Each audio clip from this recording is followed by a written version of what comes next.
기업하기 힘든 나라, 부자들이 떠나는 나라. 요즘 이런 말들 심심치 않게 들려오죠. 왜 이런 걱정 섞인 목소리가 계속 나오는 건지, 그리고 그 경고가 가리키는 진짜 문제는 뭔지 오늘 명확하게 한번 짚어보겠습니다. 우리 경제가 다시 살아나려면 어떤 길을 가야 할지에 대한 이야기도요. 자, 시작부터 아주 강렬한 질문 하나 던져볼게요. 바로 작년 한 해에만 2,400명이나 되는 자산가들이 한국을 떠났습니다. 그냥 떠난 게 아니라 무려 21조 원이라는 어마어마한 돈을 들고요. 이게 단순히 부자들이 이민 갔구나 하고 넘길 일이 절대 아닙니다. 이건 우리 경제의 건강 상태를 보여주는 가장 예민한 신호등 같은 거예요. 아주 강력한 경고 신호죠. 네, 그럼 이 신호들을 조금 더 깊게 들여다볼까요? 부자들과 기업들이 떠난다는 건 그냥 돈이 밖으로 나간다는 것, 그 이상의 의미를 가져요. 이건 한마디로 한국이라는 시장의 매력이 떨어지고 있다는 가장 직접적인 증거거든요. 예전에 광부들이 탄광에 카나리아를 데리고 들어갔던 것처럼 경제 위기 가능성을 가장 먼저 알아챈 이들의 움직임을 우리가 절대 가볍게 봐선 안 됩니다. 지금 화면에 보이는 이 네 가지 현상들, 다 달라 보이지만 사실은 전부 같은 뿌리를 가리키고 있습니다. 부유층 개인들이 자산을 들고 해외로 나가는 것, 쿠팡이나 야놀자 같은 혁신 기업들이 우리나라가 아니라 굳이 미국 나스닥에 상장하려는 것, 또 들어오는 외국인 투자보다 나가는 투자가 훨씬 많게는 5배나 많다는 사실, 그리고 멀쩡한 국내 기업들이 공장을 해외로 옮기는 것까지. 이 모든 게 결국 한국에서 사업하고 돈 벌기 너무 힘들다는 현실을 보여주는 그냥 얼굴만 다른 똑같은 증상들이라는 거죠. 아니, 도대체 왜 이런 일들이 벌어지고 있는 걸까요? 우리가 제대로 된 처방을 내리려면 그 전에 정확한 진단부터 해야겠죠. 지금부터 우리 경제가 앓고 있는 병의 근본적인 원인을 세 가지 측면에서 아주 깊숙이 파헤쳐 보겠습니다. 첫 번째 진단은 이겁니다. 바로 국가의 지갑이 얇아지고 있다는 거예요. 이게 무슨 말이냐면요. 혹시 모를 비상사태에 대비해서 우리가 차곡차곡 쌓아둬야 할 달러, 즉 외환 보유고가 위험할 정도로 줄어들고 있다는 뜻입니다. 자료를 보면 이건 단순히 돈이 좀 부족하다 이런 차원의 문제가 아니에요. 국가 경제의 기초 체력 자체가 아주 심각하게 약해지고 있다는 신호입니다. 그리고 그 위험성이 이 숫자로 딱 나타납니다. 무려 30%. 경제 분석가들이 제2의 IMF, 즉 외환 위기가 올 확률을 이렇게나 높게 보는 데는 다 이유가 있어요. 나라 빚은 너무 많은데 우리 경제는 수출에 크게 의존하잖아요. 이런 상황에서 비상금을 쌓아두지는 못할 망정 오히려 씀씀이를 더 늘리고 있는 거죠. 이러니 외부에서 작은 충격만 와도 크게 휘청일 수 있다는 아주 강력한 경고인 셈입니다. 이 그래프를 보시면 그 위험이 얼마나 심각한지 한눈에 보입니다. 우리나라의 외환 보유고는 경제 규모, 즉 GDP 대비 23%밖에 안 돼요. 국제결제은행이 권고하는 기준이 50%인데 그 절반도 안 되는 거죠. 더 놀라운 건 우리랑 경제 구조가 비슷한 대만은 120%나 쌓아뒀다는 겁니다. 정말 든든한 방파제를 만들어 둔 거죠. 지금 우리는요, 마치 아무런 안전장치 없이 외줄타기를 하고 있는 거나 마찬가지입니다. 자, 두 번째 진단. 이게 오늘 분석에서 가장 중요한 부분일 수 있습니다. 여러분, 우리나라 좋은 일자리의 90% 이상을 누가 만들까요? 바로 기업입니다. 그런데 지금 우리나라의 정책이나 규제들을 보면 기업 활동을 응원하고 도와주기는커녕 오히려 벌을 주는 것처럼 느껴질 때가 많아요. 이러니 기업들이 투자를 꺼리고 자꾸 해외로 눈을 돌리는 건 어쩌면 너무나 당연한 결과일지도 모릅니다. 이 표를 한번 보세요. 우리나라 상황이 얼마나 불리한지 그냥 바로 보이죠? 저기 아일랜드 같은 나라는 법인세를 12%로 낮춰서 전 세계 기업들을 끌어모으고 있는데 우리는 OECD 평균보다도 높은 세율로 오히려 기업들을 밖으로 밀어내고 있어요. 특히 상속세는 정말 심각합니다. 세계 최고 수준인 60%. 이건 사실상 기업 물려주지 말고 그냥 다 내놓고 가라는 신호나 마찬가지거든요. 이런 환경에서 어떤 기업가가 과감하게 미래를 보고 장기 투자를 할 수 있겠어요?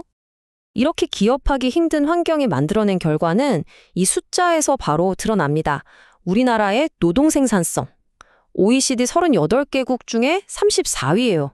거의 꼴찌 수준이죠.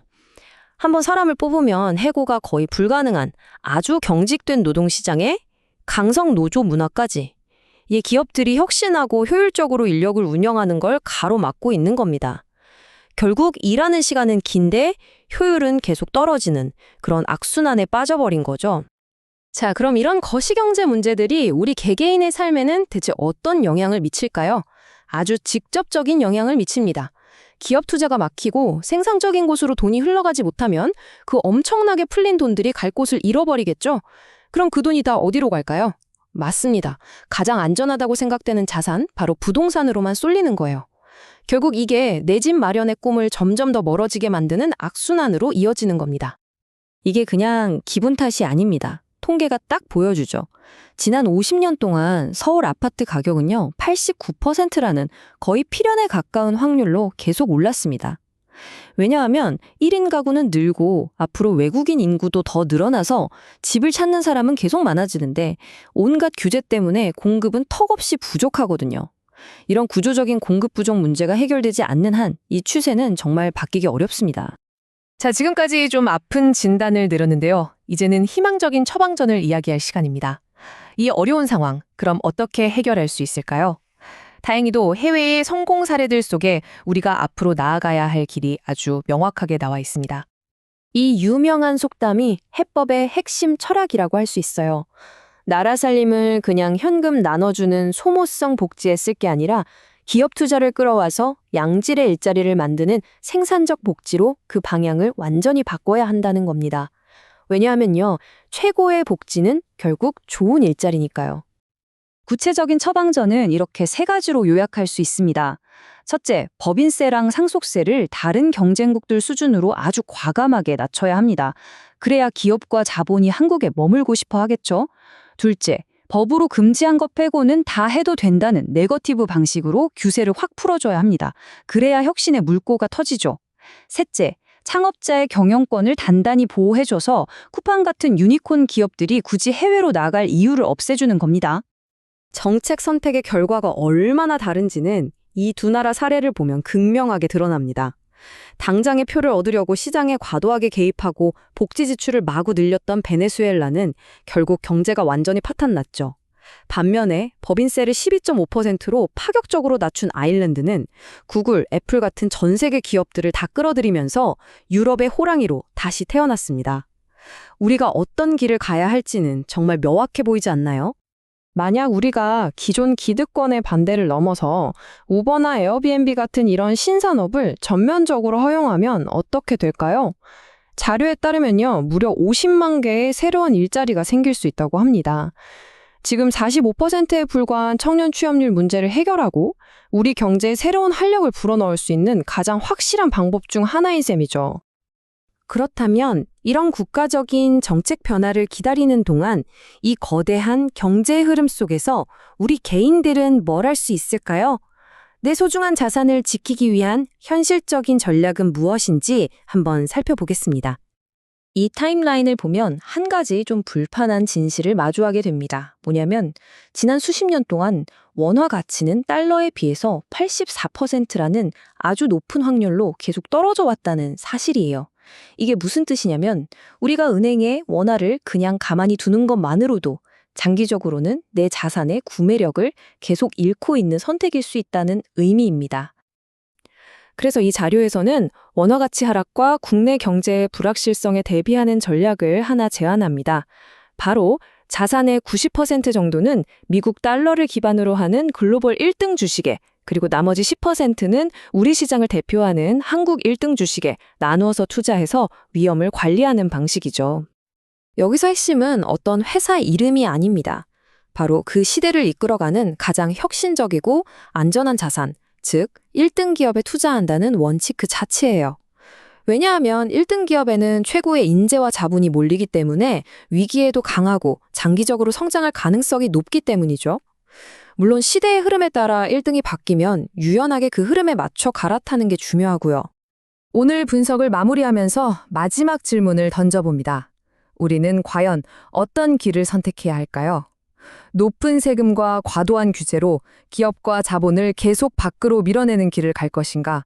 아니면 세금을 낮추고 규제를 풀어서 기업하기 좋은 환경을 만들어 투자를 이끌어낼 것인가? 우리 경제의 미래, 그리고 우리 다음 세대에게 어떤 기회를 물려줄 것인지는 바로 지금 우리의 선택에 달려 있습니다.